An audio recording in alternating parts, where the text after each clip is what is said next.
Hi everybody, my name is Brett, and it's okay that you can't hear this through speakers, because it's for the live stream. Deal? Okay. It would be nice if it worked that way, and feel like, oh my god, we're at a really big kind of auditorium, but it's not. We're just here in this room with a really long table, where most of you couldn't fit. Sorry about that. So my name is Brett, this is Annette. Hi everyone. We are from Fleischmann-Hilliard's digital, social, and creative team here in Brussels, where you find yourself today. This is day 3 of Fleischmann-Hilliard's 5 days. Third year we've done it. And why do we do it? It's really just about bringing people like yourselves together and building a community around this stuff, whatever that stuff is. So communications, public affairs, it often gets the label of digital or social, and sometimes it is and sometimes it isn't, but we usually get that bucket, that kind of bucket terminology, which is kind of a blessing and a curse. And that's a rant that I won't go into because I could do an hour on that. It's kind of like I just sometimes think that I could actually start doing kind of stand-up up here. And just do like a bit about that, like really niche stand-up comedy, right? Should we do that? Should we do a session on niche? Yeah? Okay, we'll talk after. Do you want to? Okay, we've got our first, so we've got an open mic going. That would be cool. Tomorrow we have an improv group, so that's not a joke. And so today we're going to talk about videos in a kind of unorthodox way. A very kind of straightforward way, which we'll talk about in a second. Can I ask if anyone has been to another 5-day session this week? Anyone? Cool. For whom is this the first time you've ever been to a 5 days event? Yeah? Cool. Has anyone watched the live stream? We're working on the speed issue. So Alessio today is doing his 4G today. So thanks for sorting that out. We're coming into the right century here with our internet speed, so working on it, and also getting our projector to show the right green. Yes, murder. So we'll get really kicked off, and you've got your lapel mic, right? So I can keep this. So if I come over to talk to you, then I'll have to put it in your face. You don't have to say anything now. Just testing. Does it work? Okay. and because we have to make sure everyone can hear this, and there'll be a very clear recording of everything online on the website after this, even if the live stream isn't that great. So, videos to execution, what's that about? Let's see. Good. This is officially died, so I'll give you the cue. This is where a lot of us start with video, right? Is that I want to make one, or somebody said, make me one, right?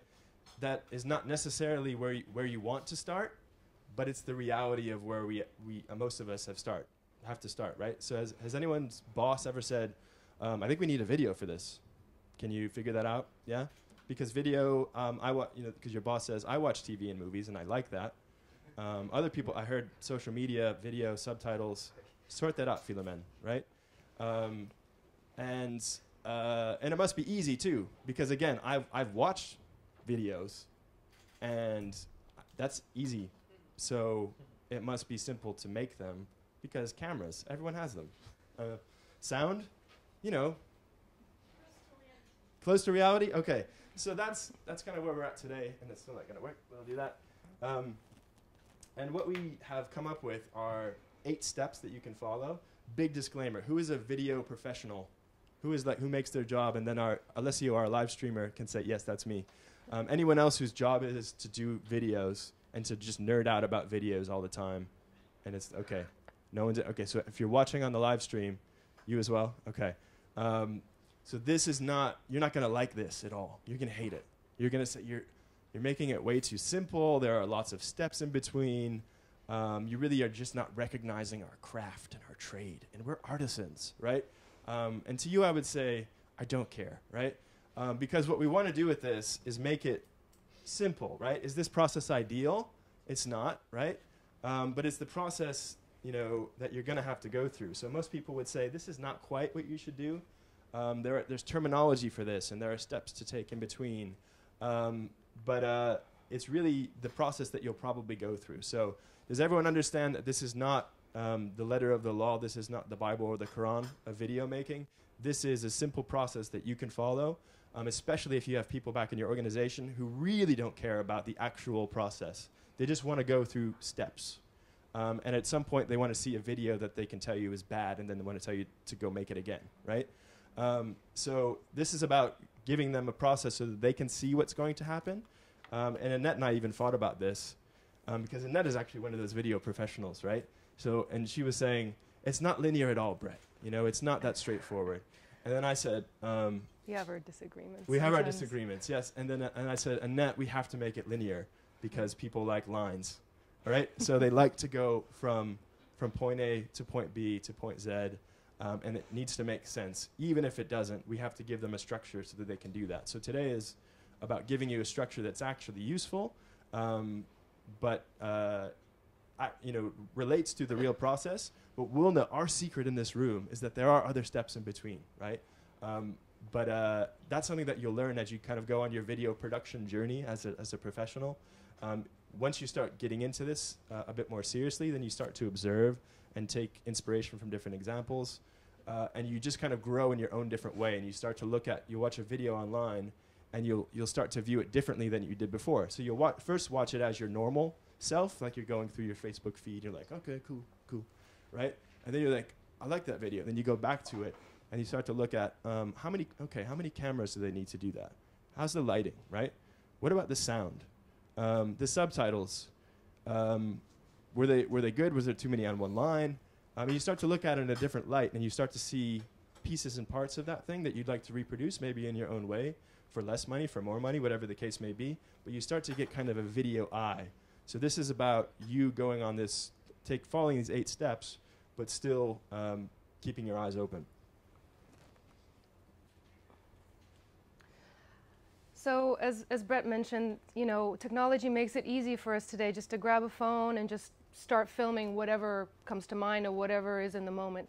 I mean, in some cases that's great, but if you have the chance to just step back and think through what is it that I actually want to capture and how am I going to go about doing this, it's important to just get your foundations in order. And by foundations we mean your objective, your audience, and your message. So it's pretty simple. It's like, what's the point of what we're doing? Who is it for? And what are we going to say to them? Your objective, you know, a lot of us, because a lot of the videos will be on social media, we think that social media KPIs are what we're going for. That is our objective. We want lots of people to see this video. But in the Brussels bubble, a lot of those social media KPIs actually don't translate into anything that you can see as effective. So your objective should be solid in that maybe you should think about who is it that I want to reach?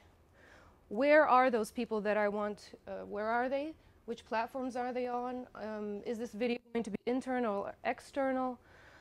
Because that is a lot more powerful than any KPIs that you might see.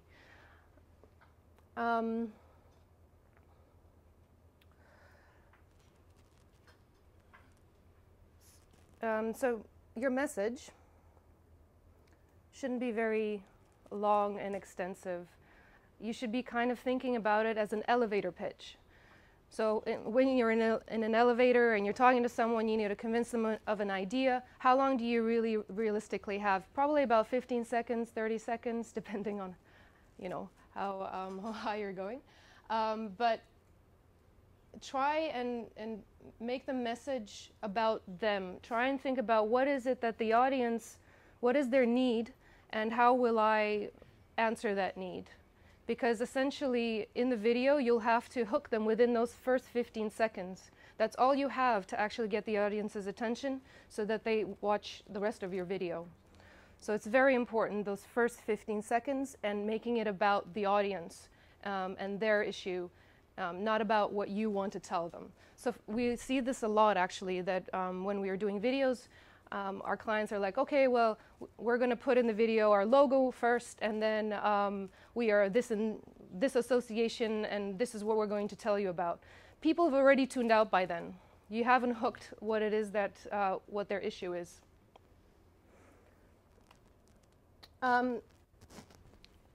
So there's tons of choices for which social channels you can use. There's Twitter, LinkedIn, Facebook, Instagram, Snapchat. There's YouTube, sorry. YouTube ads, pre-roll, skippable, non-skippable. There's more, there's events, there's video billboards, there's your web page. So there's tons of possibilities, and it's good to think about which channel am I going to broadcast my video on. And just to chime in there, so I think it's really important to think in that channel way, and that if you go through a normal creative process and you have these great creative directors, they would say, don't think about any of this stuff until you've figured out your creative platform, your big idea, and worry about that later because you can translate it to all those channels. I think the journey that you'll go on probably doesn't give you that luxury because you need to deliver something a bit faster. You already know if it's a bubble audience, what kind of channels that they use. So if it's not a bubble audience, say for example, your audience is entirely on Instagram, and you forgot to think about that, and you've gone and made a 5-minute film, right? So what's the limit on Instagram for video? Does anyone know? 60 seconds, right? So you kind of thought, oh, I just wrote this whole thing out. Things looks beautiful. I have 18 hours of footage to cut down to 5 minutes, but no, it's to 1 minute, right? And you kind of done a bit more effort than you really needed. So think about where people will see this. Who's ever done a video for an event? It's going to be shown maybe at the beginning, like an opening ceremony type thing, right? And Brigitte, can I ask how long was that film? It was close to 1 minute. Close. Well done. So you thought about exactly that you might be able to use it other places, I guess, right? Actually, it was actually done for the event for promotion of something else. So on any other. From your social audience, from your YouTube audience, 5-minute thing that says we are X, Y, and Z. And we only know that people will spend time with that video to watch the full 5 minutes if they're really invested in understanding the organization. So that doesn't mean that it doesn't have to be 1 minute, but just so that it works for the right platform. Really depends on the platform a lot. You can see here in this chart. So for example, the feed is social media feeds. You have, so there's time constraints, and then there's also format constraints that you have to think a little bit about. This is from Facebook Business, this chart, and you can see that on the feed you have all sizes essentially, but usually it's square, just because we watch most of our social media feeds on our phones. Sound is optional, so you might want to think about that as well. Most people have their sound off. Then you have skippables. So actually you can see that this is probably around your 15 seconds, and generally if people have the choice to skip over your video, if you haven't hooked them in those 15 seconds, they're gone, right? Unless it's a non-skippable and they have to watch it to watch what they're actually came for. Or for example, live TV where they're just sitting there, they have to watch it. So it kind of goes across all platforms, those 15 seconds, that hook has to be there. Has anyone, just curious, has anyone ever done YouTube pre-roll advertising? Huh? Any kind of YouTube advertising at all? Okay, it's something to look into. Yeah, and that's actually also just 15 seconds. Yeah. Has anyone ever bought space for a TV commercial? I really don't think so. Just curious. Okay. But I think this is a good indication of the time that people are willing to let, the watch time that they're willing to give you. Yeah. And then, what you do in different cases like that. So working in really small increments, so that I've seen in some campaigns the best performing video is the 10 to 15 second cut of the longer video that just says boom, boom, boom. Yeah. And if your organization really prizes, people will say, we spent all that time just to come up with the 15-second video. Like, people will think that I didn't do enough. But, you did. Actually, you did much better than if you came up with a much longer video. So I think people want to kind of sometimes busy themselves with thinking of this elaborate project when they may just need the 15 seconds. And then you say, we've made the creative bit of this. Now there's the distribution point of the project, which is actually more important than the creative. So the video needs to be awesome, but don't forget that there's a lot more to the story of the success of that video than just the video itself. Yeah, and indeed, simple things, just because they're short, doesn't mean that a lot of work didn't go into them. Actually, the simpler it is, usually the more work there is behind it. And so just, we wanted to obviously show you videos in the video session. So we're going to talk you through this campaign that we ran called Like a Bad Movie. And you'll see through the steps that we're going through how we actually went through those steps and then ended up at an end product. So just to give you a little background on this, this is for a kind of coalition of different trade associations that work in the online advertising space, including IAB Europe, the European Publishers Council. So a lot of people came together because the e-privacy regulation wasn't quite fit for purpose in the way that it was going forward in the Parliament, and a lot of their point of view is that this was being done to help consumers protect their privacy, but would actually have a lot of unintended consequences for consumers. So we'll give you that for now, and then we'll reveal more as we go on. So where did we actually? So for Like a Bad Movie, we went through the same process, and we figured out where are we going to find these audiences. We knew that this is a our main audience was a bubble audience, so we knew that we had to cover Twitter as the kind of the first port of call there. LinkedIn, we decided to opt into that because they had just introduced their native video feature for individuals. It's still spotty on profile on company pages around Brussels, but we knew that we had some engaged members in that group who would share on their own profiles, so that was kind of an early test of how to do that, so we included that. I'll confess that we added Facebook later, mostly because we wanted to make sure we had the repetition and reach, but also because the video that we ended up making had some entertainment value. So it wasn't really dry policy driven. It was, as you'll see, very, very entertaining. That was the idea. So that was because of the creative we came up with. We added that later. So imperfect, not linear process, but full disclosure, right? So you feel like I'm not lying. And also, we were going to have a microsite where we needed to say more. So if you have some kind of policy issue, then you probably have to give more detail about what you actually want instead of just like whining and complaining. So we needed to have the full story there. And we did want it to get picked up with media, and it did in the end. So a lot of our videos were embedded in media articles. And so that worked in that sense. Is this still me? OK, cool. So writing a creative brief, and you can go back to that. To the next slide already. What is that? So creative brief is where you take all the thinking that you've done so far and you condense it down into something very small. And this creative brief, maybe it's like a half a page or a page, it's something that you can share internally with a team of people who are going to build this with you. It's something you can go externally. So if you hire Alessio to do a video with you, then you might bring him in at this point and say, this is a great advertising for Alessio, by the way. We also do videos, surprisingly, but we're not advertising us. Wink. This is the point where you might come in and say, all right, here's the short version of what we want to do here. We're not going to make you read through all the background, but let's just get on one page what we want to happen. So 3 points there: the challenge, the audience, including where they're going to see this, and then the insight. Moving on to the next one. So what is an insight? And we could do a whole creative process workshop today, which we're not going to do, but the creative process really is something to get closer to. This is what's at the core of a great creative process is an insight, and an insight is that aha moment when you're doing your research into your audience, when you realize that you found something that might actually affect them. So it might get them to take action. In the case of Like a Bad Movie, so this is what our creative brief looked like. And it really is just this short, right? Of course, when you're actually in a room talking through this, you can expand on it. But what you want is to explain this stuff very quickly and succinctly. So our challenge was to mitigate the damage that the e-privacy regulation was set to inflict on industry and consumer choice, on industry and consumer choices, not industry choices. We knew our audience were the MEPs who were actively debating this, and we wanted them to take on board a different perspective.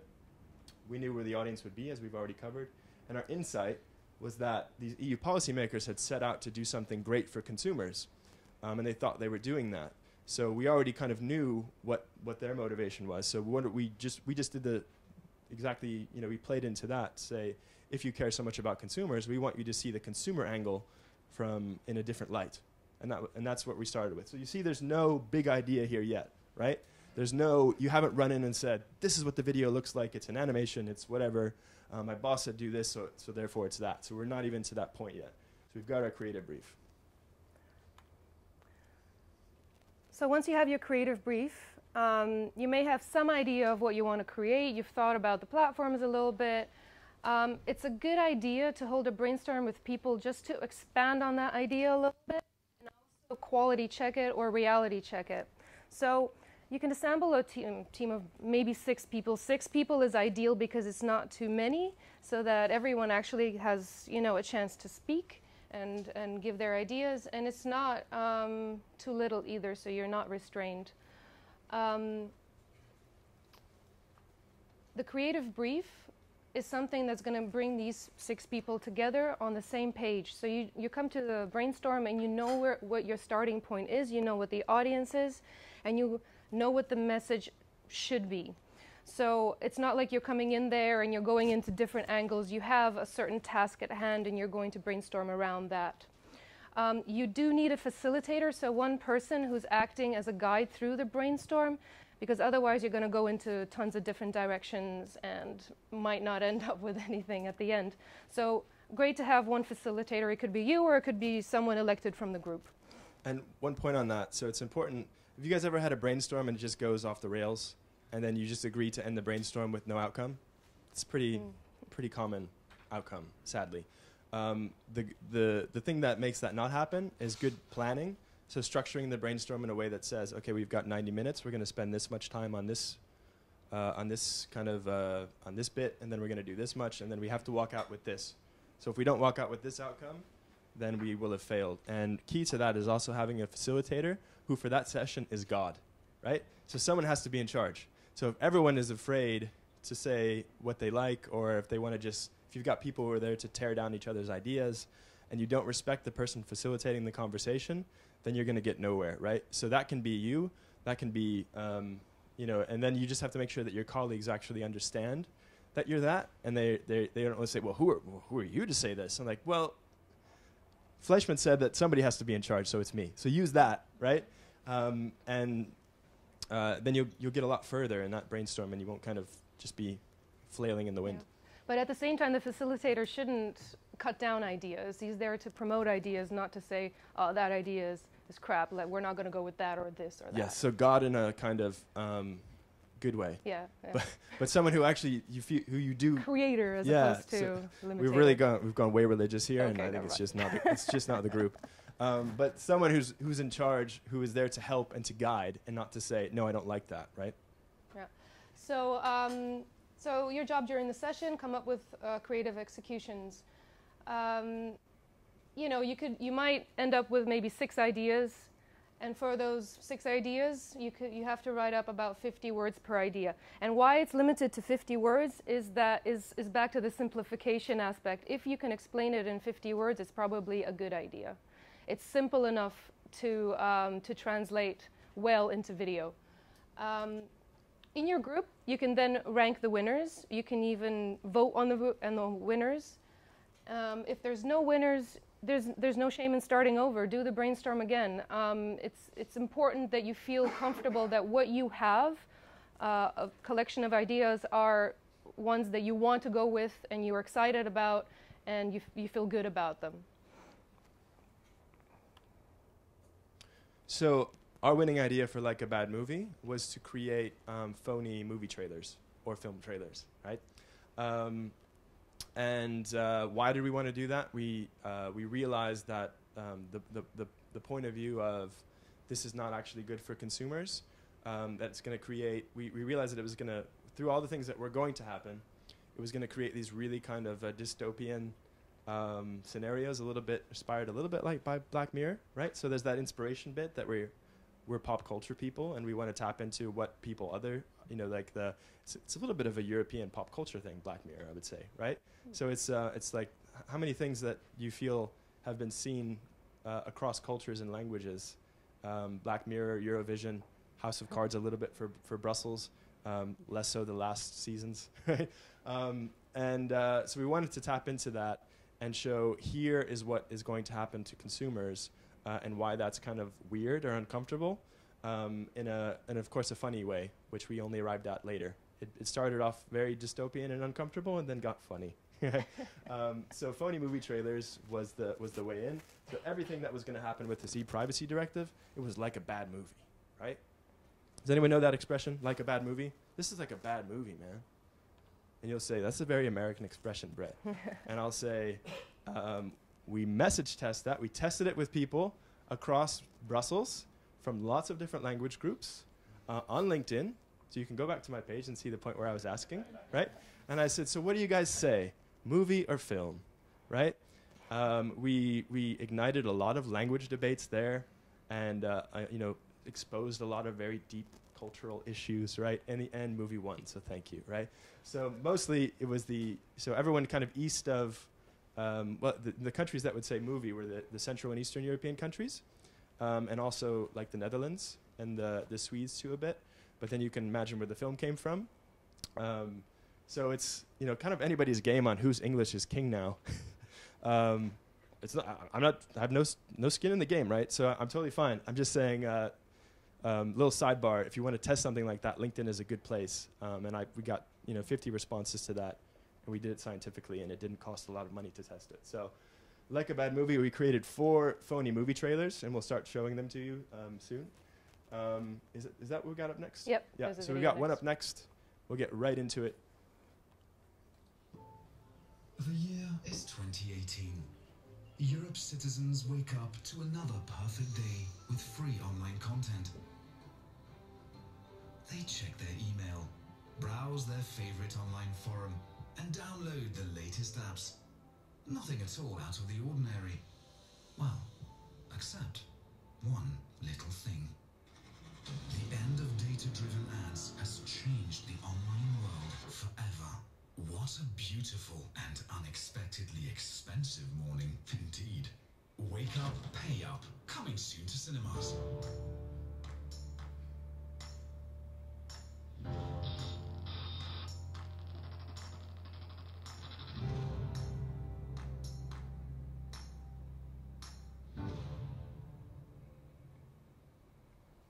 Cool. So that is one of the trailers, and we'll show you more at various stages of being finished as we go through here.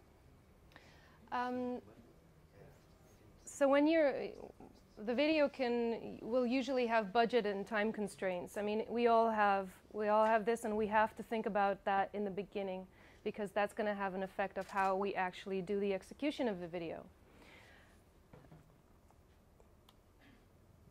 These are a few examples of the types of video that you can do for social. So just using a smartphone works well. You can have a GoPro and shoot footage with that one. Stop motion, that's a little bit more time consuming, but that's also a very nice medium to tell your message through. What we did for Like a Bad Movie is actually use stock video. That's also an option. If you think that you need to create video all the time for your message, that's not always necessary. Sometimes the video that you need to tell your story already exists. And there's a lot of great video banks where you can purchase that footage. Then you have talking heads videos, and you can see this guy, he just basically, changed the format by laying down on the pavement and doing an interview like that, Just that little change shows the creativity of what you can do in a very, very simple format, and something that works well because it's just so it's completely different, and it catches your attention. And then you have documentary and reportage, which is a little bit higher production value, takes a little bit more, maybe a little bit more planning. But that's also a good option. So on this, it's important. We've given you 6 things here, right? There are literally millions of options. Yeah. And this is where it gets kind of muddy in terms of steps, right? Because you could have 10 steps where you decided you pursued smartphone and you said, no, too cheap. You pursued documentary and you said, no, too long, too expensive. This is where your own inspiration really comes into play. So what have you seen that could work for what you're trying to do? And at this point is where you just go camp out on Vimeo or YouTube, and you just watch hours and hours of film. Or you go to, one place to go is to go to like the Cannes Lions archive, which is an awards scheme for campaigns, where they'll have a video, a lot of video there. Vimeo has a lot of different collections of things where you would see, okay, this is animation, this is reportage, this is documentary. So go immerse yourself in that. And you might even find that in doing that, you see, okay, who made this film? And then you Google them and you find out actually they freelance, right? And then you think, well, I thought I needed to hire a whole production company and all that. But if you find the right collaborator, then the budget doesn't become completely insane. And then you still have, there's a process of working with those people and finding the right creative fit. But don't be afraid if you see that so-and-so directed a film to Google and email that person, right? They're quite excited about that, right? So some of the greatest things that we've done is because we just reached out to people that we saw on Instagram or on Vimeo. So explore that. Take some inspiration from here, but it's literally endless, the possibilities. Yeah, I mean, the exploration part is great, and you'll see some really awesome videos on Vimeo and other places, and then you'll maybe start seeing some patterns of what it is you are starting to like a little bit, and you'll start paying attention to the details. You might start seeing how many cameras are there, what's the personality like. For example, is it someone charismatic that you can put on camera? You know, just the little details. Is the location free? Would you have to actually rent it? Is that a cost? So you start noticing little patterns the more you explore. And you know, a good idea is to collect those examples, and then if you decide to work with a video freelancer or, you know, even a production company, to take those examples and show them, like, this is what I want to go for. So then they also have a clear idea of the direction that you want to go in. And it's great to work together with them. Don't be afraid to you know, go into their studio and do the editing with them, sit beside them, see what the process is like, because that's also going to arm you with the tools to understand how to do video and what directions you can go in. So this is just a little bit of an example of how long different formats take. I mean, you know, a long-form documentary can actually take up to a year sometimes. So, but you know, about 5 months. A talking heads interview with B-roll that's 2 minutes long. What's B-roll? B-roll is basically just footage of surroundings or extra footage that helps you tell your story. So it could be, if you're interviewing a person, for example, about their job, it would be maybe them sitting at the desk working and their office space and stuff like that. Simple talking heads interview was just like one person talking directly to a camera. Would be, you know, it could take just a few days. It could take a few hours to just put online and put out there. Animation and animated GIFs. Well, animation takes quite a long time because you're producing something from scratch. So obviously give that a little bit more planning, a little bit more time. Animated GIFs are anything from a few days to a week. And it's good to know that animated GIFs, they're about 30 seconds long as well. They're short. So if you're thinking about doing an animation that you want to tell the whole story, then maybe go up for this kind of format.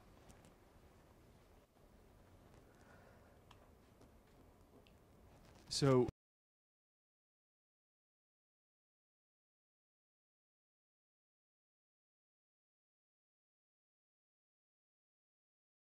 what do we choose? Because we had time and budget constraints as well. So we could have gone out and filmed all of the footage that we needed to make these trailers, but we really didn't think, well, we didn't have the time, we didn't have the budget, and we didn't really think it was necessary. So what we did is we built them around stock footage. So we actually, we said, okay, what we're going to spend time and resource on is having a really great voiceover. So we have a trailer-style voiceover artist and great sound design, so that all the different, you know, we didn't actually use a Foley artist, but you guys know, like, Foley artists, when they're making all those sounds and stuff, they're like making horse sounds. Okay, Google Foley artist after this, or talk to Ian, because he seems to get it.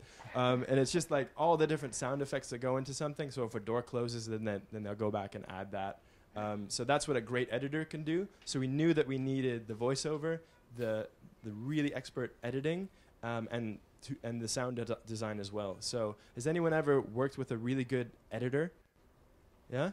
No? Okay. So the first time I sat down, like, next to a really professional editor was like mind-blowing. This was like the guy that I never knew existed who actually made everything awesome. So everything that this is, for example, on a really big production where we had a director and everything, so like a TV commercial style setup, and then we saw what the editor was given to work with, and then the direction that he had from the director, and it was amazing what he was actually able to come up with. So a lot of directors, when they're on set or whatever, and they hand over to the editor, or they're actually filming, and they said, "Oh, that didn't work out, but we'll fix it in post," is what they say. So they won't fix it, the editor will. So the editor is like the main storyteller, and sitting next to this guy and his Adobe Premiere, just doing like these crazy finger keyboard tricks, like, and like, I'll just back that up, and I'll add this and this beat, and it was like magic. So if you do nothing else, and when you're looking for third parties to work with, because you've only got so much money, find yourself a freelance editor, and look at how he or she does that work, and you'll start, if you look at it through the eyes of an editor, you start to see how amazing editing actually is and how it actually brings the story together. So think about that. I bet you didn't think about hiring an editor before, right? You thought about hiring Alessio, who can also edit, right? But even Alessio would say there were probably way better editors than me, depending on what you're going to do. He wouldn't say that. Okay. So Annette wouldn't say that either. But, you know, that's like a real tip. It's like real talk. But I mean, sometimes, some of these people do that for hours a day. You know, obviously they're going to, for years. Exactly. So obviously they're going to be there are better. different jobs within video. Yeah. There's not just the camera person. And I think that a lot of people think that that's it, but there's a lot more that goes into it. You have video, you have sound, you have lighting. I mean, all these can be separate jobs. Yeah, exactly. So that's what we decided to go with. And the video next. We've got a video next. 2018. Europe is the tech mecca. Startups are flourishing. Consumers are enjoying the best apps available. And revenue from data-driven ads helps make that possible. Until one day, the apps go dark. Data-driven advertising is no more. Less revenue, fewer startups, fewer apps. An appless future consumers never saw coming. From tech mecca to tech wasteland, enter the apocalypse, coming soon to cinemas.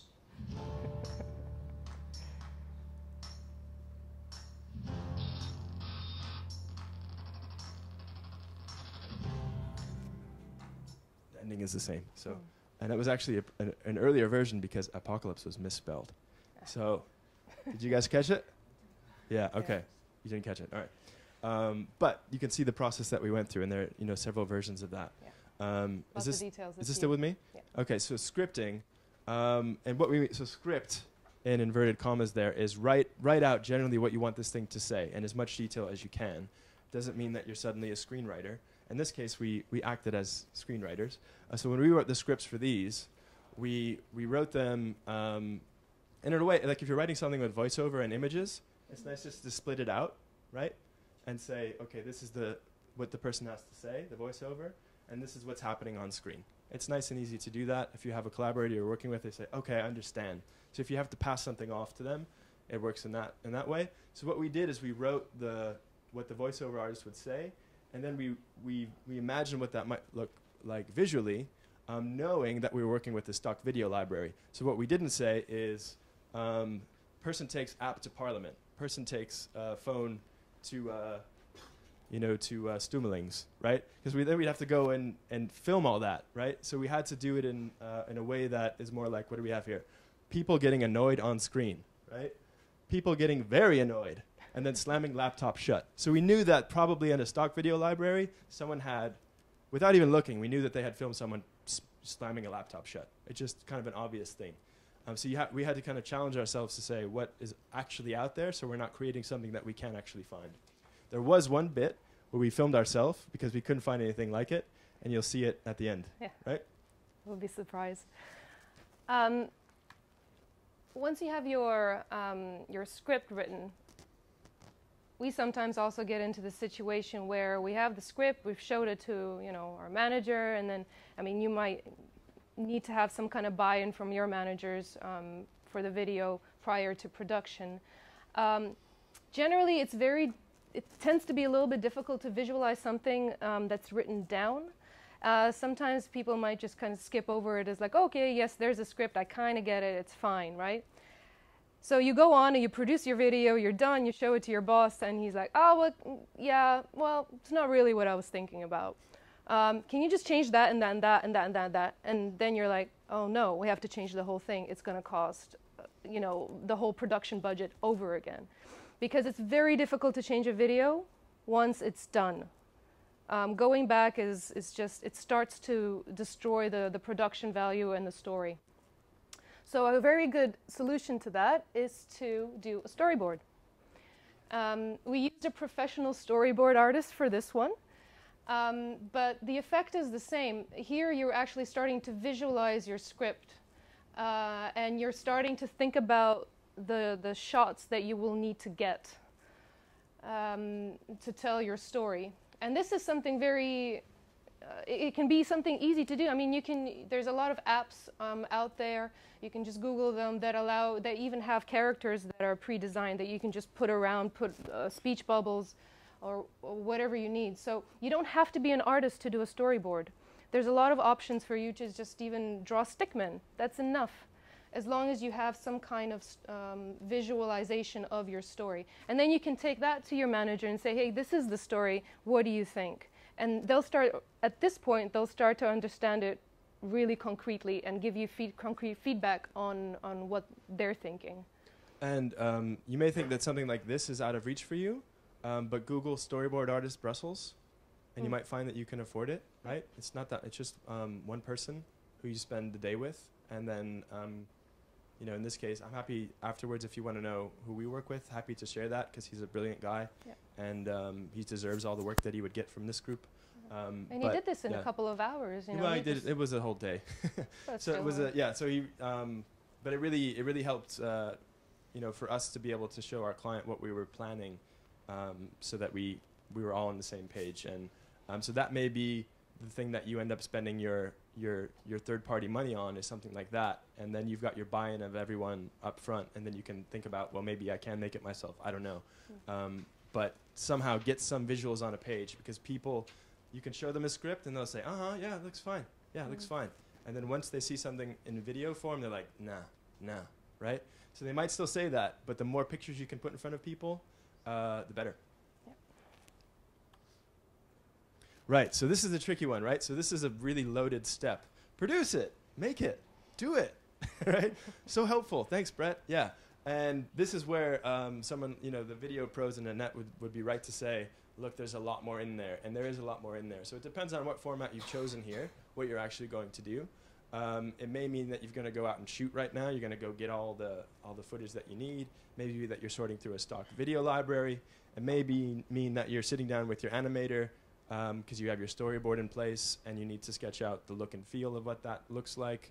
But you've got to go out and make something. So get the meat that goes in your video sandwich, whatever it is. So go off and get something that allows you to produce that first version of it.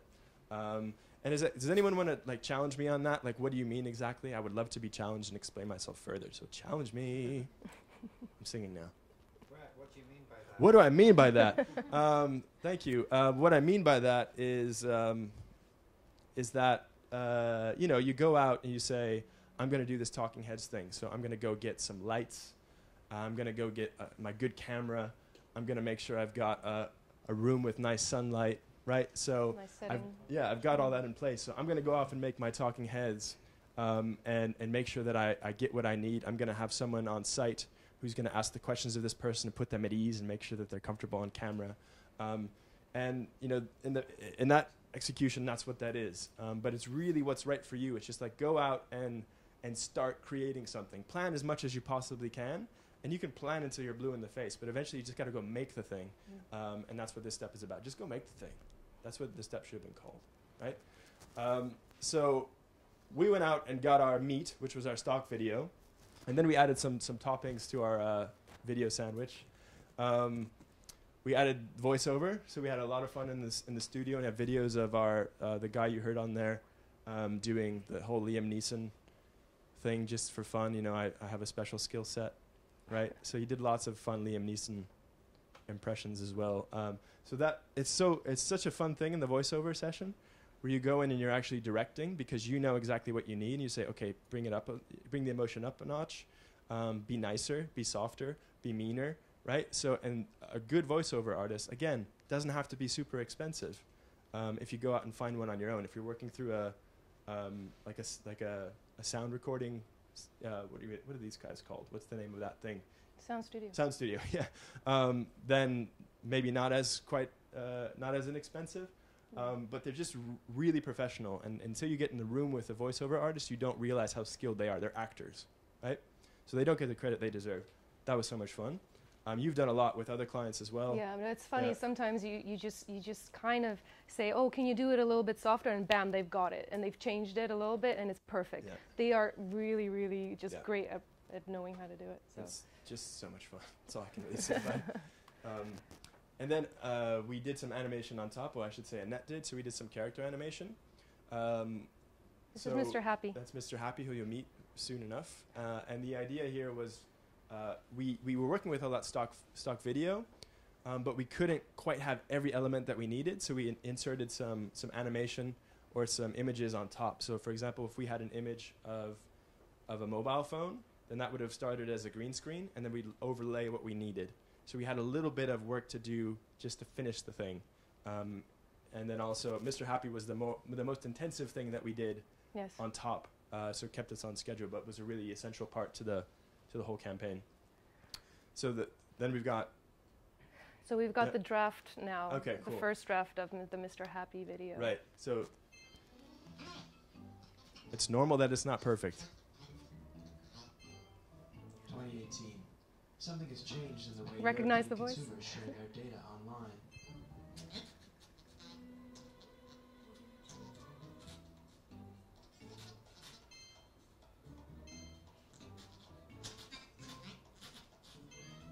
Consumers now have to change their privacy settings for every website, on every device, and in every browser they use.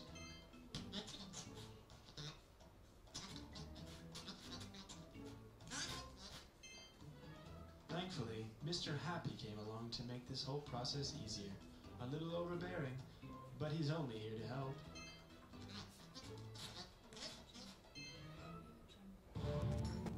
So that was terrible, right? Right? You could barely understand the guy because we had, Mr. Happy, we hadn't animated him yet. We couldn't fit, we had the sound issue. This is what we came back with when we had gotten our meat and thrown it all together into a first draft. And this is where we ended up. So if you, after your first go, end up in a place like this, where you're like, this isn't very good, it's okay. It doesn't mean that the end product won't be very good. It means that you've got more places to go with this.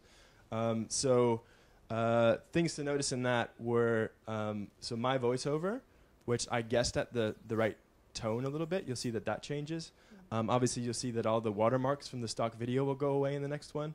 You'll hear that the sound design is much better and clearer. And of course, Mr. Happy will be in full force. So draft 1 over to final draft. Hi, I'm Mr. Happy.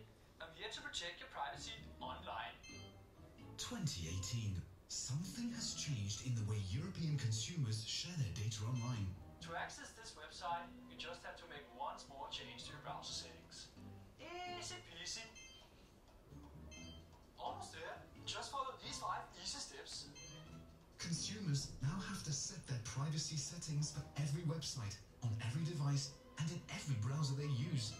Congratulations, but not really. Just complete this 26-point checklist. Easy peasy. Thankfully, Mr. Happy came along to make this whole process easier. A little overbearing, but he's only here to help. Hi, I'm here to keep you safe. Easy peasy. Mr. Happy, coming to a cinema near you.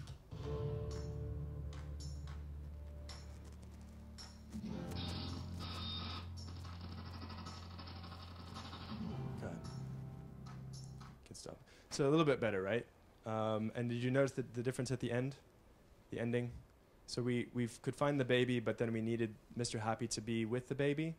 So we ended up filming We filmed the tray. the tray upstairs and Yeah. in our kitchen. So we just need that extra shot, and we added that. So being kind of creative about how we went about using what was available to us within Yes. budget, within time, and we're able to put that together. following basically those steps. And I would say that we didn't even have lots of huge deviations. And that is the kind of process that we would have put in front of the client to say, here are the steps, right? There might be 1,000 little offshoots in between. But essentially, that's what a client needs to see. That's what your people in-house or your managers would like to see. They don't want to hear jargon like pre-production, post-production, Foley artists, like, don't care, right?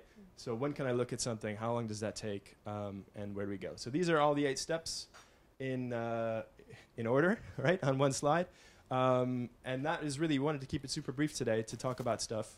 Does anyone want to talk about a video horror story that they had? So just want to make it really negative right now and see if anyone has gone down this road and been burned. Someone's got one for me. Huh? Okay, wait for me because I'm going to come over here. Yeah. How do you measure success? Yeah. Right. Yeah. Okay, so the question is, how do you know if you did if it's good, if it worked, right? So I think exactly. Yeah. So today was mostly about the production of it, but then there's a whole other piece that comes with what we call distribution. So how do we get it out into the world in front of how do we get our audience's eyes on it? So that's a different case. In this case, we had some social media advertising on Facebook and Twitter. The LinkedIn sharing was a more organic basis. So that meant that if the members were sharing it and their network were relevant to the audience, and in this case they were in Brussels, that would tend to be the case, that you would be connected with people who are in your sphere. So in that case, we did count video views and paid versus organic, and also the uptake of media. So often it was taken up by media in a lot of different markets, actually. So they were embedding it and not only driving up our view counts, but then just the sheer fact that they were hosting the video for us was a win for us, right? So in that case, success is actually making sure, okay, the MEPs in question would see it, which is actually in Brussels quite instantaneous, right? So that the moment that you put that up, the assistants share, and that bit is done. So then, once you've done that, you've covered your audience of 10. Then you just want a repetition, and you want people talking about it in a sense that it's not quite, what everybody had in mind, and they're getting the message. So we had that kind of mix of the online results of video views, and then the more anecdotal evidence that people have seen it and they kind of understand what you're saying. So and actually, if it's a policy battle that you're in, there was an actual vote, and the vote was. We didn't win the vote, right? But the margin that voted in favor, the majority that voted in favor of accepting this report, I would dare to say was smaller post-campaign than it would have been without the campaign, right? And I think the client would agree. So it's kind of a nuanced story, but keep in mind that when you're talking metrics, and it's a campaign like this, it's just very policy-focused in Brussels, then if we had millions of views outside, then it wouldn't really matter. What we needed is the 10 people in the end to do something. So if we only had 10 views, it would still be a success if we got the actual policy outcome that we needed. Yeah. Well, the ads were targeted at Brussels and audiences with kind of interests or pages that we thought, they would like, which is a bit not as granular on Facebook as it would be on Twitter, where you can choose certain accounts and lookalike followers for those accounts. And for Facebook, you could say, okay, people who are in Brussels and also are interested in Politico and you're active, which gives you like a Brussels bubble audience because no one outside of the bubble has heard of them in Belgium, right? And that they're people who identify as speaking English by the content that they share. So those are parameters that you could use from a social targeting point of view. Mm-hmm. Other questions? How much does a video stock portion cost? So kind of one clip how much is one clip from a stock video library? I would say it's about, between 25 and 50 euros is the lower end? I think 50 euros is the top. Yeah. But then you can go, you can find it for a lot more No, of course, there can right? be much more expensive footage. But for those ones that we used there, it was 50 euros per clip. Right. So you can see that the cost does add up because there are lots of clips in there. But what you want to do from the very beginning is go through and make sure that you can afford every clip before you put it into your final product. And because there are, if you go to, for example, like Getty Images, they can very easily charge you $500. Or if you're trying to get into something, okay, I want Trump in this video, so I'm going to go find Getty Images video of Trump, and then you find out, oh, I've got to license that for $1,000, or that I was actually from the AP or FT or CNN or something. Then you're in a whole different ballpark of licensing, right? So it's like a whole world.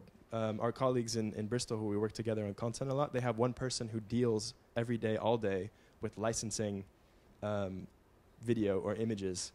So you kind of got to be a little bit smart about that, so you don't go completely crazy. Put something to you. So you're talking about distribution, and that's about having a budget to be able to target to people. But for branded content in general, I don't know, did you see the last quarterly report from Facebook when Mark Zuckerberg and Sheryl Sandberg spoke about where they're going with video now? And it's looking at more encouraging meaningful interaction. And it's about limiting the branded content, especially if it's not been paid for, but it's encouraging meaningful interaction, meaningful connection through videos. How do you expect to do that as an agency? Yeah, so good question, right? Don't use Facebook. Because I don't think that if it's a campaign like this, I wouldn't expect from now or forever any meaningful interaction on Facebook about this. So the more meaningful interaction that is kind of salient to the objective of this campaign was happening on LinkedIn, to a certain extent on Twitter, and mostly in real life, right? So just be honest about that, right? And I think from a more general kind of Facebook point of view, this whole meaningful interaction thing, it's a little bit anybody's guess how that's going to play out, right? So how do you create something that creates meaningful interactions? What is that? How does the algorithm recognize that? Is because they give longer comments and they use less profanity, right? You know what I mean? So I think it's a little bit, all anyone can really do with Facebook now to kind of not get around it, but to understand it, is to experiment and kind of alpha beta test what you would do there. And I think what you'll see is this wave of new content types coming out where people, especially like a social first media brand like AJ Plus or Playground or Now This, so they'll start creating, watch them, because their whole business model is built around video views on Facebook, and the more organic and mostly organic views.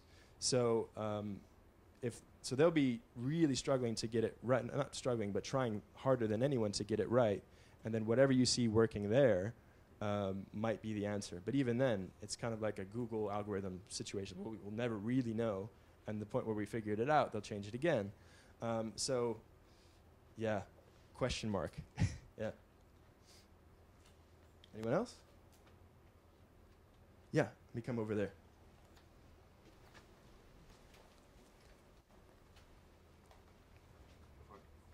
Give us advice, tips on how to produce interviews, how to make the interviewee comfortable, and also regarding the sound. I mean, I guess the microphone is better. What kind of microphone and so on? So I'll answer about making people comfortable. I'm good at making them uncomfortable. And then I'll let Annette answer about equipment. So on the getting people to say the right things on video, my approach to that is to be very kind of informal with them and to get them in a place where, because a lot of people will come into a video like that and they'll say, I've written a script. And I'm like, oh, joy, great, you've written down exactly what you want to say. Let's throw that away. Or you let them say what they want to say and then just say, actually, we're just going to practice now.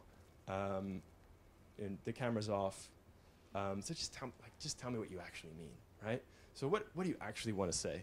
And they'll say, oh, well, so the scripted version is like, hello, I'm Brett Kobe. I'm here to talk about chemicals and why they're totally okay, right? And then you say, I know, that was okay. I mean, really great job. So this whole chemicals thing, what do you really think? Well, actually, they're really okay. Everyone misunderstands them. And what I want people to really know is that, the world is full of chemicals and we can't live without them. And I'm really passionate about this because I've made my life's work about this, and I just want to tell everybody. And then that's the actual video, right? So there's trickery like that, right? And there's also some other tricks, like even concretely, is that you're in a room with these people. Ideally, they're not your colleagues and they don't know you that well, because if they already know you, then they're already more uncomfortable. So you get someone and you say, hey, what's up? So what did you eat for breakfast, right? And then it throws them off right away, right? So your favorite color is blue, right? And they're like, whoa, this dude's weird, right? So all that kind of like icebreaker stuff, whatever the icebreaker is, and it gets their guard down a little bit, and then you can start to slowly peel back the layers of their actual personality, because despite what you'll see about media training, and that like to be good on camera is to do this and to good body language and whatever. So all that stuff, and it may be good to have media training, but the only thing you need to have to make a good video is passion about what you're talking about. You have to actually care. So either you care or you don't. And if your interview subject really doesn't care, the interview is going to suck no matter how hard they try. And if they're just going to stick to a script, it means that they don't really care. So you have to find some way to get them at ease and speaking from the heart about what this thing actually is. And then it will be good. So I think if you can somehow instill in them that they're awesome, that they know this better than anyone else, there's no right way to do this. The only right way is to say what you think and to believe it. Then they usually feel okay. So it's a process. Does that help? Yeah? Okay. Cool. And then on the equipment side? It really depends on what you have at hand. So say you have an iPhone, or if you want to work with a mobile phone to do your interview. The cameras on today's phones are pretty good. I would suggest get a tripod, anything that stabilizes your camera. And sound. Sound is extremely important. There's now Rode makes these kind of lav mics for iPhones and for mobile phones, and the sound is amazing, and it will really up the quality on your interviews. And essentially that's it. You got sound and you got a stable angle. Find a nice kind of backdrop so that you have quite a lot of space in the back of the interviewee, so you have a little bit of depth of field. And that's basically what it is, talking heads. If you want to just do, a selfie talking heads, the sound is probably the most important thing, and stabilization. So maybe you won't want to talk for a minute to the phone on a selfie video, because your hand's going to start shaking. So maybe shorten that video a little bit. But that's very basic sound and stability of the camera. Cool. Philomen, coming.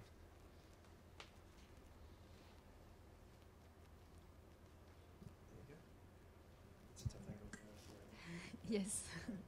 So I wanted to know if you had some nice apps to advise to us for editing, for instance, and also maybe some website for the stock videos, for instance, to give to us some tools we can use if we want to find some information on video editing or else.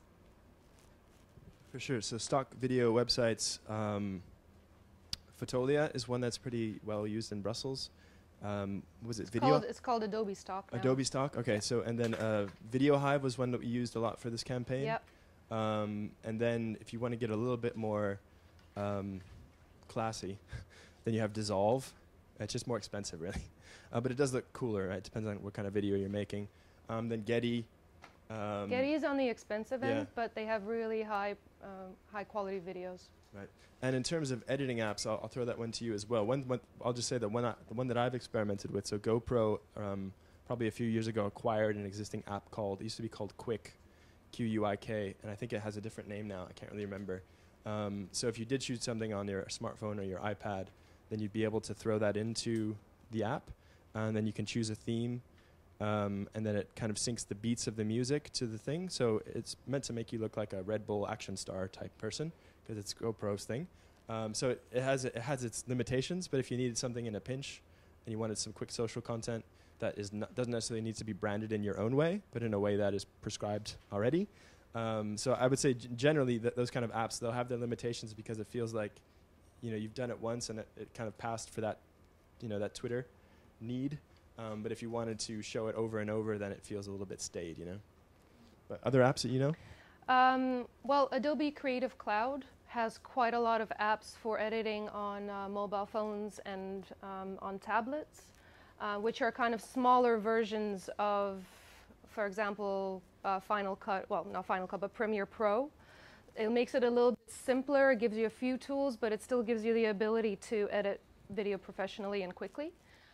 We use Premiere Pro for editing, but a lot of video professionals also use Final Cut, and I think Final Cut generally is kind of easier to use, but then you'll need a Mac for that, because it's a Mac program.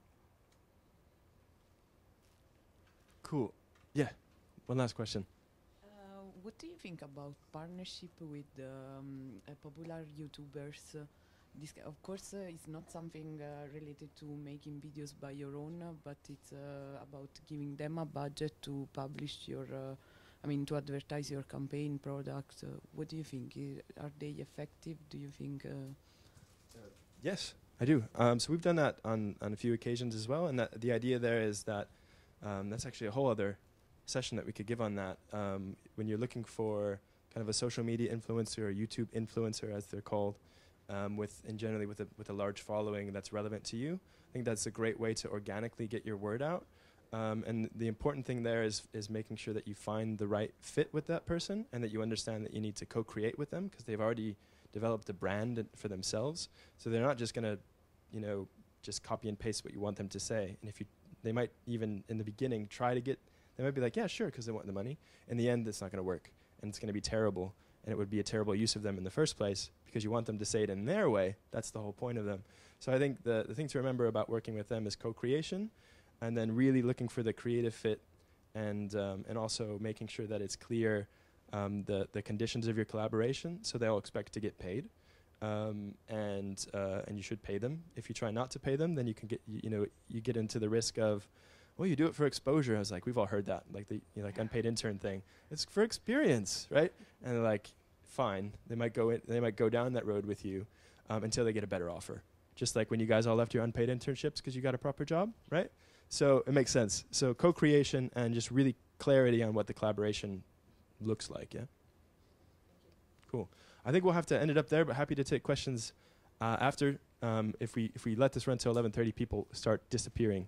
So we want to make sure that we can actually see people. Thanks for coming in. Yeah, thank you. Do